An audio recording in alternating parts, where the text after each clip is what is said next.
नमस्कार मैत्रिणींनो, मी वर्षा फॅशन या यूट्यूब चॅनलमध्ये तुमचं अगदी मनापासून स्वागत करते। तर मैत्रिणींनो, आजच्या व्हिडिओमध्ये आपण बघणार आहोत डॉक्युमेंट्स पाऊच। तसेच मी या अगोदर पण डॉक्युमेंट्स पाऊचचे व्हिडिओ दाखवलेले आहेत, त्यांची स्क्रीनशॉट मी तुम्हाला इथे देते आणि ज्या कोणत्या ताईंनी नसेल बघितले तर नक्की बघा। आणि ज्या ताई आपल्या पहिल्यापासूनच व्हिडिओ बघतात तर त्या ताईंना माहीतच आहे की मी या अगोदर खूप सारे युजफुल व्हिडिओ बनवलेले आहेत आणि रोजच नवीन आणि युनिक डिझाईनच्या डिफरंट टाईपच्या आयडिया तुमच्यासोबत घेऊन येतच असते, जे की तुम्ही एव्हरीडे यूज करू शकता, मल्टिपल यूज करू शकता।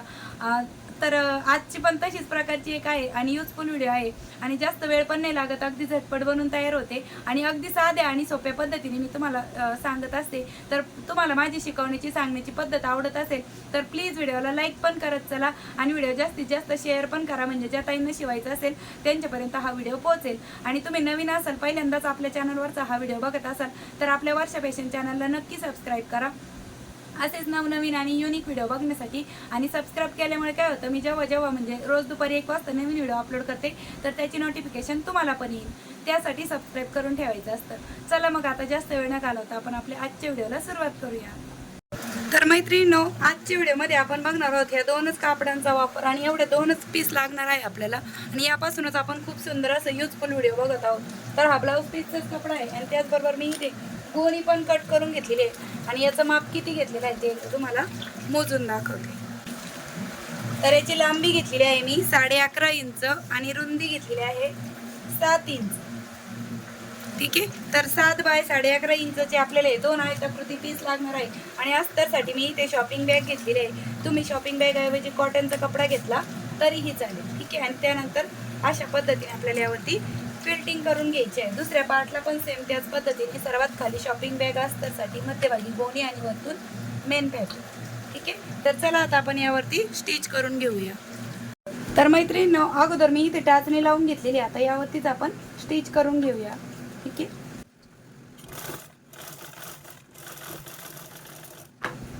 त्यानंतर आपण अशी तिरपी क्विल्ट करूया।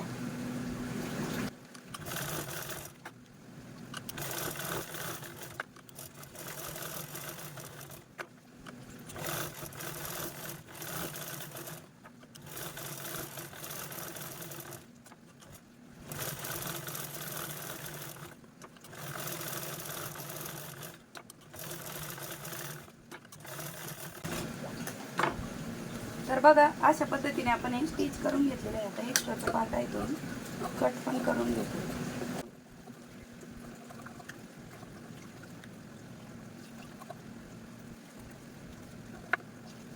आणि अशाच पद्धतीने आपण दुसऱ्या पार्टला पण क्विल्ट करून घेऊया, तिरपे टिपा मारून। तर चला मी क्विल्टिंग करून घेते या दुसऱ्या पार्टला पण आणि मग दाखवते तुम्हाला। तर बघा मैत्रिणींनो, अशा पद्धतीने दोनही पार्टवरती मी अशा प्रकारे तिरपे टिपा मारून क्विल्टिंग करून घेतलेली आहे।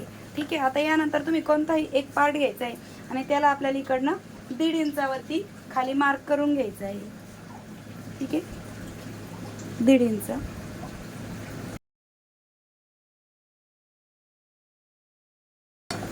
आता जशी लाईन ड्रॉ केली तेवढं भाग आपण कट करूया। ठीक आहे, आणि मी इथे एक झीप घेतलेली आहे आणि ही जिकडनं आपली 7 इंच बाजू होती त्याच साईडने आपण ही झीप लावून घेत आहोत। तर मी ही झीप थोडीशी 8 इंच घेतलेली, कारण की आपल्याला त्यामध्ये अजून एक रनर ओवायचा आहे आणि रनर ओवताना थोडासा वाढवच भाग घ्यायचा, म्हणजे नंतर ते कट करता येतं। तर चला आता आपण अगोदर ही झीप अशा पद्धतीने स्टिच करून घेऊ आणि नंतर अशा पद्धतीने।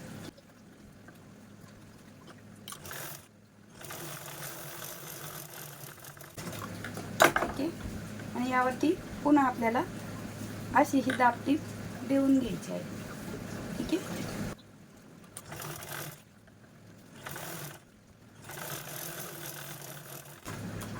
आणि दुसऱ्या साईडने पण सेम याच पद्धतीने ही आपण दुसरा वरचा पार्ट यावरती ठेवून घेत आहोत आणि स्टिच करून घेऊया।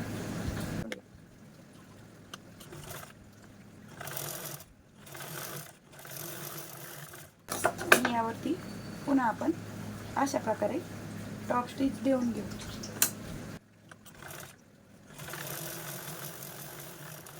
ठीक आहे, तर बघा अशा पद्धतीने आपण ही झीप आहे ती स्टिच करून घेतलेली आहे, आतील साईडने पण तिला टॉप स्टिच देऊन घेतलेली आहे। आता यानंतर आपल्याला काय करायचं आहे, या एका साईडने रनर होऊन घ्यायचं आहे। तर एक बाजू मोठी आणि एक बाजू छोटी, अशा पद्धतीने आपल्याला रनर ओवून घ्यायचं, म्हणजे एक मोठी पाहिजे आणि एक छोटी पाहिजे.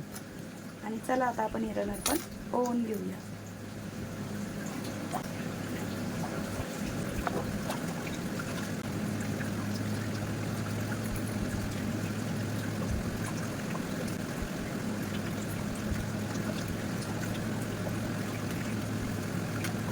तर बघा अशा पद्धतीने मी हे रनर ओवून घेतलेलं आहे. आता एक्स्ट्राचा पार्ट आपण कट करूया.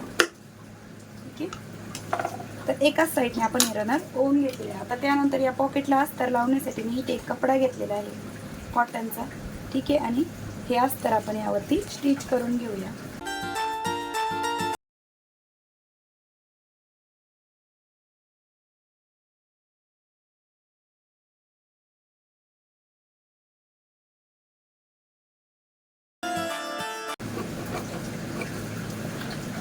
ठीक आहे, तर बघा अशा पद्धतीने आपण हे पॉकेट पण स्टिच करून घेतलेले आहे.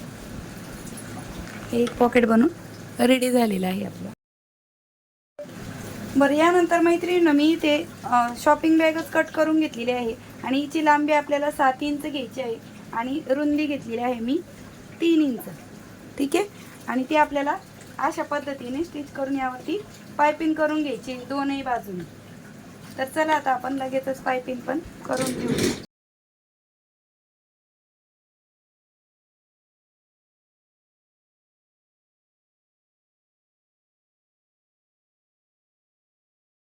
साईड आहे ती पण आपण डबल फोल्ड करून घेऊया. ही थोडी एक्स्ट्रा वाटते ती मी कट करते.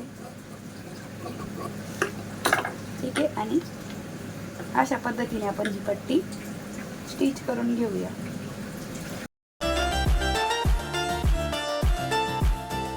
बघा अशा पद्धतीने आपण ही पट्टी जोडून घेतली आहे. आता दुसऱ्या पार्टला पण मी सेम ह्याच पद्धतीने ही जी पट्टी जोडली आपण सेम त्याच पद्धतीने या ही पार्टला जोडून घेऊ.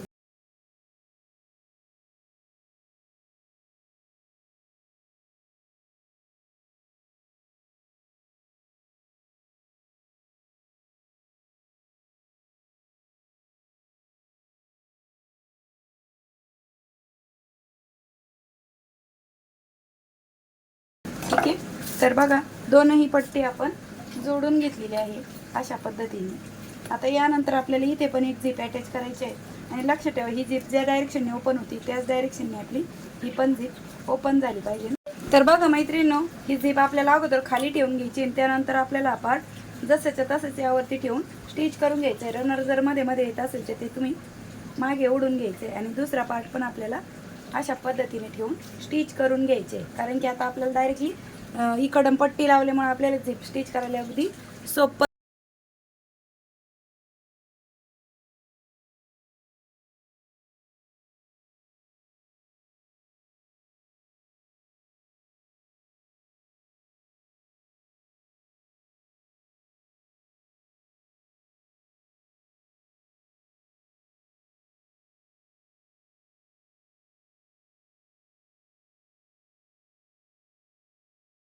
ही पण झिप आपली स्टिच करून झालेली आहे. ठीक आहे, आणि आतील साईडने ती अशा पद्धतीने दिसत आहे. आता आपण यावरती पुन्हा डबल डबल टिप पण मारून घेऊ.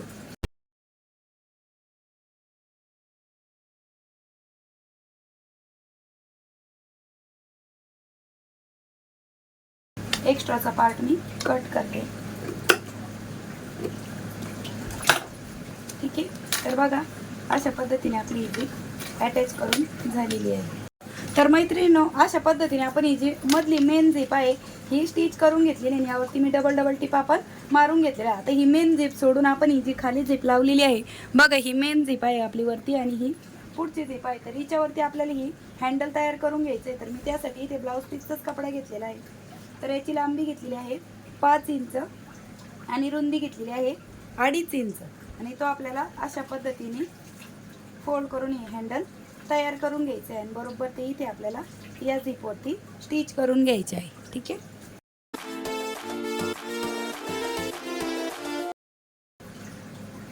आणि अशा पद्धतीने आपण हे फोल्ड करून बरोबर ही 2 नंबरची झिप लक्षात ठेवा मेन झिपवरती न लावता आपण त्या खालच्या झिपवरती लावून घेत आहोत. ठीक आहे, तर बघा अशा पद्धतीने आपण हे हँडल पण स्टिच करून घेतलेले आहे. आता यानंतर आपल्याला पार्ट अशा पद्धतीने फोल्ड करून घ्यायचं आहे, जिकडनं आपली मेन झिप होती त्या बाजूने, आणि ह्या तीनही बाजूने आपण स्टिच करून घेऊया.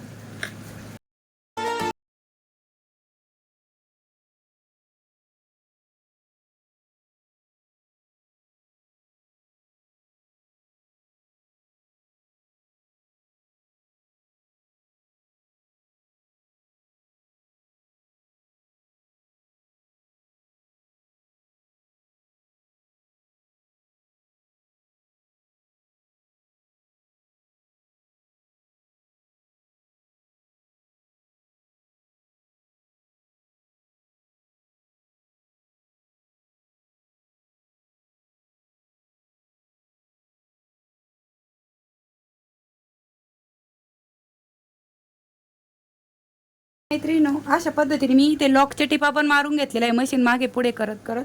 आता यानंतर ही झिप ओपन करून हा भाग आपण राईट साईडला टर्न करून घेऊया.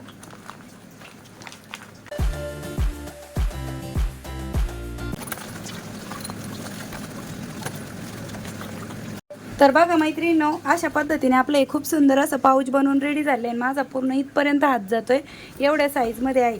म्हणजे तुम्ही याच्यामध्ये मोबाईल पण ठेवू शकता आणि बँकेचे चेकबुक पासबुक पण ठेवू शकता. त्याचबरोबर हा पण पॉकेट आपला खूप मोठा असं झालेला आहे. ठीक आहे, मी हे खास डॉक्युमेंटसाठीच बनवलेलं आहे. तुम्ही याच्यामध्ये बँकेचे चेकबुक पासबुक यामध्ये तर ठेवू शकता, पण ह्यावरच्या पॉकेटमध्ये पण तुम्ही म्हणजे जे काही डॉक्युमेंट्स आहे महत्त्वाचे तुम्हाला बँकेत वगैरे जाण्याचे, ते तुम्ही अशा पद्धतीने यामध्ये ठेवू शकता. आणि वॉटरप्रूफ आहे, आपण यामध्ये गोणीचा वापर केलेला आहे. त्याचबरोबर तुम्ही इथे मोबाईल पण ठेवू शकता. ठीक आहे, तर मी हे डॉक्युमेंटसाठीच बनवलेलं आहे. मोबाईल ठेवून पण आपली जागा खूप अशी शिल्लक राहिलेली आहे. तर मैत्रिणींनो, कसा वाटला तुम्हाला आपला आजचा हा पाऊचचा व्हिडिओ, ते पण मला कमेंट सेक्शनमध्ये नक्की सांगा. आणि वेळात वेळ काढून तुम्ही आपला आजचा हा व्हिडिओ इथपर्यंत बघितलात त्याबद्दल तुम्हा सर्वांचे खूप मनापासून धन्यवाद. भेटूया पुन्हा नेक्स्ट व्हिडिओमध्ये. तोपर्यंत bye bye. Thanks for watching. Shri Swami Samarth. जय जिजाऊ, जय शिवराय.